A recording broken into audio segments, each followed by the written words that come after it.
It was over 50 years ago that a young dashing winner named Mario Andretti won the Indianapolis 500. Quite frankly, the last time that when Andretti won the 500, they put a man on the moon. And to celebrate 50 years of Mario's Indy win, not only did they make the Marco Andretti Indy 500 car from 2019, they made a replica of the 1969 winner. And that is exactly what we're going to do today. Spark created a replica of the 69 winner for Mario Andretti, and this was sold at the Indianapolis Motor Speedway back in the month of May of 2019. And I got this at the end of season sale that just took place not too long ago. And I have received it, and I've been waiting to do a review on it. I think my buddy David was the one who got me really a shot in the arm to do this review. And I'm excited for it. This is one of the fine detail models I've ever seen. This is a really cool replica. Of course, if you go to the IMS Museum, you'll see a replica of Mario Andretti's Indy 500 winner. And I say replica because I believe the original is in the Smithsonian Museum. That's to my knowledge.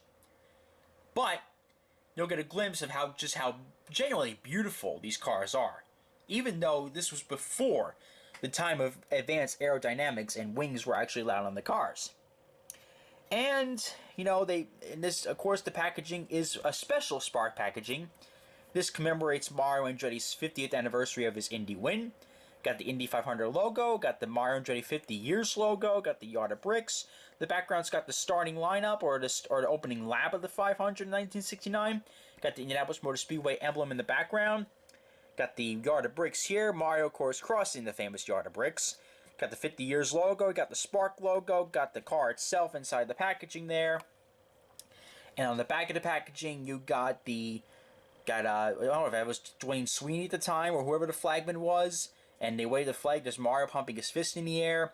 Got the yard of bricks. Got the 50 years logo. And there's the back of the car itself right there. And now, let's take this car out of its casing here. Alright, here's the car itself in the plastic casing. The plastic case it always comes with. This is a full 360 view of the car itself. And like I said, this is just an absolutely beautiful looking model. I mean, my God, this is absolutely beautiful. I was able to pick this up for $25 at the Indianapolis Motor Speedway Museum gift shop for the end of season sale, and let me tell you, this is just absolutely beautiful. So now let's take this out and get this thing full in all in its glory. Alright, here's the car itself right in front of you, and let me tell you, this is a genuine, beautiful, beautiful model. I mean, my God, they did an incredible job with this. And you can see, oh my God, this is just absolutely gorgeous. It looks like they got the color red right on this car, believe it or not. And of course, you can see Mario sitting inside the cockpit here. All incredible details. And if you were lucky enough to pick this up at the end of season sale, you were one of the lucky ones.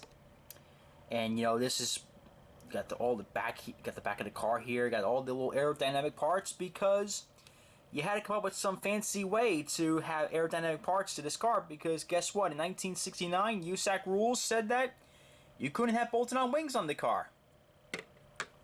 So they had to improvise, and they had to come up with something like this. See the little aero bits above the wheels? That's the little workaround they had to come up with. And see Mario Andretti in the cockpit there, holding the steering wheel. This is a very detailed cockpit, I gotta say, with the steering column and everything. Got the steering wheel, the seat belts. Got Mario with the little goggles on him. And they got the Firestone tires on here. I believe the original story of this car was that he did not change the tires on this car once throughout the entire race, which is absolutely incredible. That's totally unheard of today because they didn't run radial tires in those years. And you got some little aero bits on this car here. Got on the front too. Like for example, like I said before, you didn't have bolted-on wings on these cars. So they had to come up with something really cool to improvise. And this is what they had to improvise with. And I'm just going to say again, I'm going to say once, I said it again. It looks like they got every bit of this car just absolutely perfect. I mean, I'm afraid to even touch it. It's so beautiful. Got all the little contingency sponsors there. You got, of course, you got the detail copy. That's incredible. Got the old Firestone logo, the old STP logos. The old helmet's even a sponsor back then too. Oh my god. Got Mario's signature. You got the Ford engine, or the Ford badge engine, I should say, rather.